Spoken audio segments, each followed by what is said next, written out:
Poco, he didn't know it was coming, but Sato was at least a little bit more prepared. Manages to find the kill here onto Ivy. Now the Dragon Strike going to be rolling in. Claims the lives of two. Yakpung going to get knocked in. Change expectations. They're going to have to be ult efficient. They're going to have to take high ground here as the attacking team against defender's advantage. Never easy against a team that understands how to utilize it so well. Now Sato will be on the Reinhardt here to start things off. So a bit of a change. See, you know, saving that Earth Shatter for a while. But here, Yakpung not going to be on the Reinhardt so far. Starting things off with the Winston. So maybe he'll hold a Primal Rage for, you know, another near 4 minutes. It's been good weather here in LA. Not as much when we first got here. It was raining a lot, but that's very true. We're gonna be holding it for a while if you're waiting for a rainy day. All right, well, pushing their way here. Trying to get a corner in on Sato. He goes low. The Immortality Field does come in to help keep him alive. Spam healing coming in to sustain him for a little bit longer. But he will get taken down. But it's going to be an exchange on the main tanks as Yakpung is eliminated as well. Already see this Amp Matrix coming through very quickly. Boombox is going to be trying to get some snipes, but it's actually Neko who's coming up with the kills. He gets rid of EQO and Neptuno before getting killed off by Poco, and the cart has just been gliding this entire time. Yeah, it's funny how low impact the Amp Matrix can actually be in this meta. You know, you're really looking for fire strikes, some of the Zenyatta shots going through, but nicely done by Neko. Still don't gain enough ground, though. They still also don't win a brawl fight where Ivy can get a lead and grab charge, so Fusion doesn't mind, you know, taking a poor trade here because they still have the advantage. I mean, the main one that they're going to have for the side of the Toronto Defiant is going to be that sound barrier getting ready to come up for Roki. Already, Immortality Field's going to be taken down, so EQO without that tool, and without that, he cannot save Sato's life. So the Reinhardt is going to get picked off here in the front line.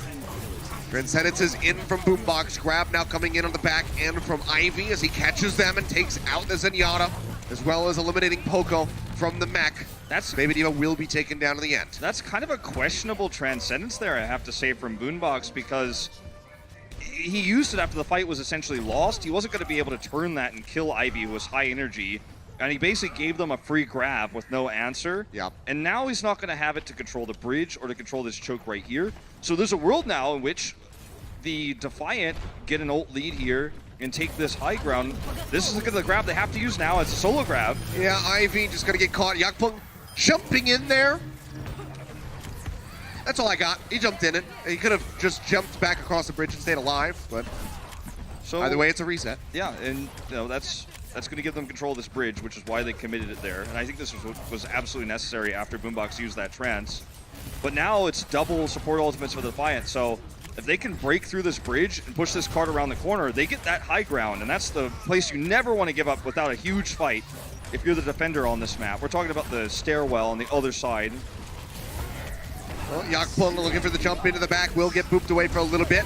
Bomb coming out, unable to find a pick, and Ivy's going to be sent for a dip Sato in the river, but Sato as well.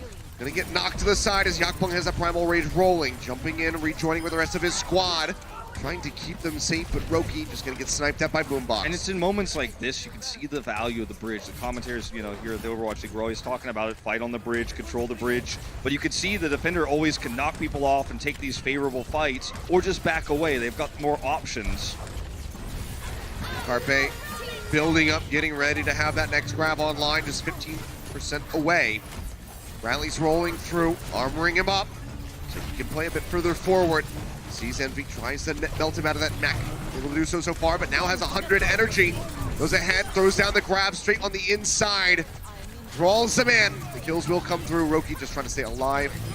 Works his way back across the bridge. This time not going to get sniped, but Toronto Defiant having their time dwindle away, and they still haven't even made it that far past A. Yeah, it really has been a very weak push.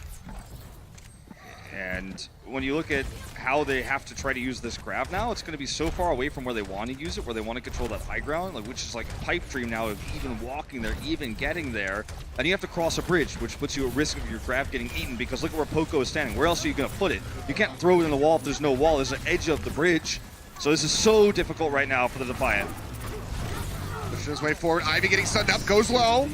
Does manage to stay alive for a little bit longer. Now it's going to be the Shatter coming through. Neko already using that Transcendence to try to keep them alive, but Roki and Ivy, Yakpung all going to be taken down, and time again, Toronto Defiant just cannot make it across this damn bridge. Yeah, the Defiant have had some nerve issues throughout this season. They've got a rookie on their squad who's only played 2 matches. And, you know, you could feel that here. Ivy's hesitation, he jumps in with his right click, doesn't grab, gets stunned, gets killed. Whereas Fusion are cool, calm, and collected right now. They've been here 1,000 times. Yeah, good stability after the questionable transcendence that we saw from Boombox just a little bit earlier. Sure. Rally starts singing for I'm 37. Bomb going to be thrown into the back. Envy looking for this one to pop, and it will. Neptuno and EQO both going to be taken down. Oko trying to delay as best as he can. Gets the knockoff onto Yakpung, sending him into the canal. But majority of the squad here for Toronto Defiant still sitting pretty, still going to be alive. They can finally get that cart rolling, but it's less than a minute remaining, and they're only halfway to be. Yeah, and they're also not going to be able to take this high ground. I don't think it's going to be close. We will have to see Fusion sprint back with Carpe's respawn here. This is going to be oftentimes what decides how quickly you can take B or if you can take B at all. Okay, they do hold it, but Fusion did not get back in time. They wanted to regroup first. They're going to try to challenge it. Carpe's going up right now. Yeah, start pushing their way up. Carpe not going to be the highest energy Zarya at the moment, but still getting some free shots in. And Envy, he snatches another grab. Takes it one right out of the air. Yakpung hitting the ground, however, will still be punished. Sato comes up with a kill. The Philadelphia Fusion trying to stay alive through that sound barrier. Grab going to be coming in. Boombox not yet having that transcendence. Pops it late, but already 3 members are going to be dead. Can they actually try to turn this one around? I don't think it's going to happen. He pushes over to keep Sato alive. The cart going to continue to advance with 8 seconds remaining. And it seems like Toronto Defiant again will scrape by, make it into B. Carpe has a good understanding of how to take that high ground away, and that's what he needs to do, and that's where he wants to use his grab. That's where he wants to do his damage. He also knows he can build energy while heading up there, but it's so predictable that it's really easy for Envy to notice that he's about to use it and then eat it up like that. Overextends here, however, and we'll have to remake using the self-destruct, and that's one less ultimate for them. Not the end of the world, one of the quicker building ultimates, but still nice here for the Fusion. Yeah, it's still a freebie that they snag for themselves. So you know, they don't have to worry about blocking. Defiant trying to wrap their way around the high ground. Yakpung just going to be dropping in straight in front of him. Stand up for the moment, gets the shield raised, trying to stay alive. All resources going into Yakpung. We'll be able to keep him alive, and the shatter is going to whiff. Goes straight into the shield of Sato. Says thank you for that one. Poco going to be knocked out of the mech in the meantime, but Yakpung's still going to be taken down. They will surge forward and continue to find kills. Will the Philly Fusion. You could practically feel the shaky hands of Yakpung in a moment like that, where there were about 3 chances for him to have an amazing shatter there, but he was being knocked around. And he's like, I really don't want to miss this. I really don't want to mess this up. And you could almost feel the frustration of, I missed all my chances. I'm going to just go for it here. And it totally whiffs. And that's one of your biggest tools. You could feel that frustration, you know, of Orion who's just trying to hit that shatter. He cannot. Yeah. This is a great place to grab for Carpe. I mean, they're moving away from the cart right now. He's going to grab him right off the cart. Can they even get over there in time to force out the OT? Bomb comes in, locks up 2, and no, they cannot. That's as far as it's going to go, just a bit past B. Attack. This is one of the best ways to really eat through a time bank if you're successful.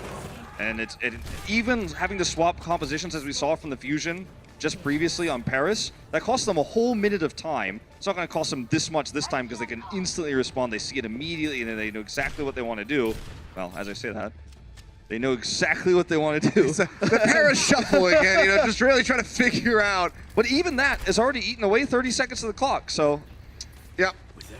And now got to try to break through the barrier, going to disappear. Nice the rockets. Helix rockets from Poco actually does manage to find I'm 37, now going to be pushing up. They're trying to make sure that the res cannot come through, and yeah, Roki is already way out the back, just pocketing Ivy the entire time, so he's not going to be able to put that Bastion back into the fight, so I'm 37 going to be running back from spawn. Now they have to be worried about EQO with this concussive blast trying to knock them into the water. The Helix rockets are one of the most burst damages you can have on an ability in the game, and it's so difficult to play around that when you don't know where the soldier is. Gonna break this bunker. Pile driver coming through. I'm 37 trying to stay alive. Immortality field has been used. Really good immortality field. Yeah, but EQO has just been farming up barrage charts that entire time as they sat still.